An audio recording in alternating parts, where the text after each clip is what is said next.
সর্বশেষ ও সর্বশ্রেষ্ঠ নবী হযরত মুহাম্মদ সাল্লাল্লাহু আলাইহি ওয়াসাল্লাম। দুনিয়াতে তারা তার দেখানো পথে চলবে, পরকালে তারাই জান্নাতে যাবে, তারাই জাহান্নাম থেকে মুক্তি পাবে। আমরা তার উম্মত বা অনুসারী দল। আমরা তার দেখানো পথে চলি। সঠিক পথ পাবার জন্য তিনি আমাদের দুটি জিনিস রেখে গেছেন।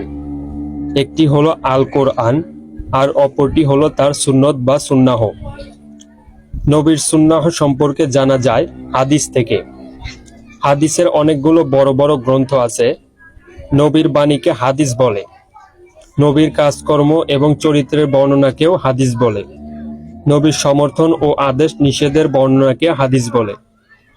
ইসলামের সত্য ও সঠিক পথে জানানোর জন্য আমাদের আল্লাহর বাণী কুরআন মজিদকে বুঝতে হবে এবং মানতে হবে। ঠিক তেমনি আমাদেরকে মহানবী হযরত মুহাম্মদ সাল্লাল্লাহু আলাইহি ওয়াসাল্লাম এর বাণী হাদিস পড়তে হবে এবং সে অনুযায়ী চলতে হবে।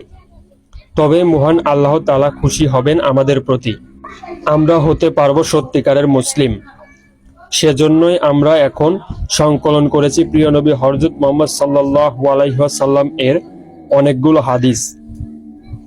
এসো আমরা সবাই প্রিয় নবীর এই হাদিসগুলো পড়ি এবং মেনে চলি। আল্লাহ।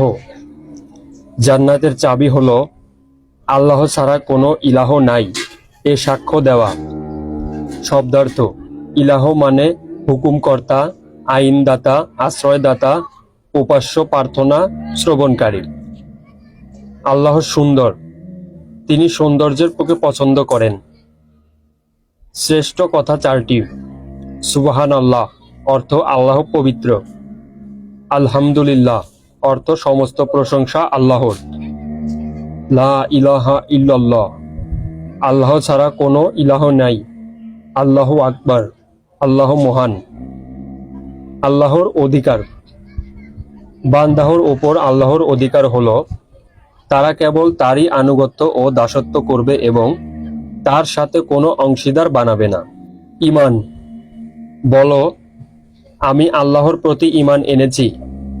অন্তঃপর: এ কথার ওপর অটল থাকো। ঈমান না এনে তোমরা জান্নাতে প্রবেশ করতে পারবে না।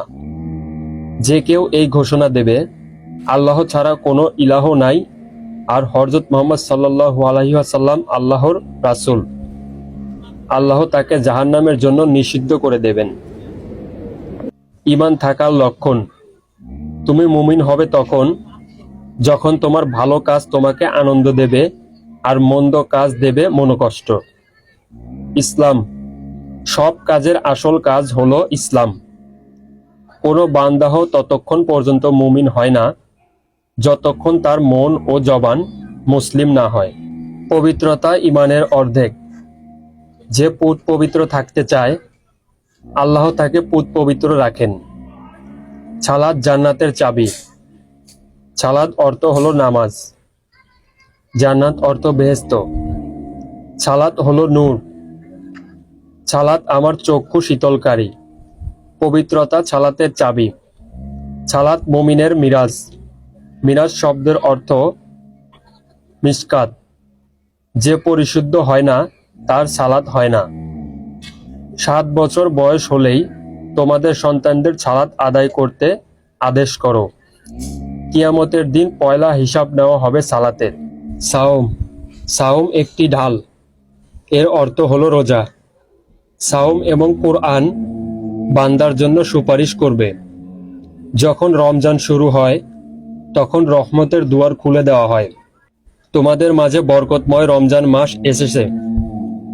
আল্লাহ তোমাদের ওপর এ মাসের সিয়াম সাধনা ফরজ করে দিয়েছেন। হজ ও উমরা। হজ ও উমরা পালনকারীরা আল্লাহর মেহমান। আল্লাহর পথে জিহাদ।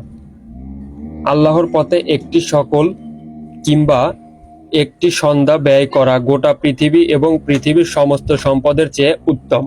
জ্ঞান অর্জন। রাতে ঘণ্টাখানেক জ্ঞান চর্চা করা সারা রাত জেগে ইবাদতে নিরত থাকার চেয়ে উত্তম। যে জ্ঞানের সন্ধানে বের হয় সে আল্লাহর পথে বের হয়। আমার পরে সবচেয়ে বড় দানশীল সে যে কোনো বিষয়ে জ্ঞান লাভ করল এবং তা অন্তঃপর ছড়িয়ে দিল। আল কুরআন। সর্বোত্তম বাণী আল্লাহর কিতাব হলো পবিত্র আল কোরআন। কোরআনকে আঁকড়ে ধরো, তাহলে কখনো বিপদগামী হবে না।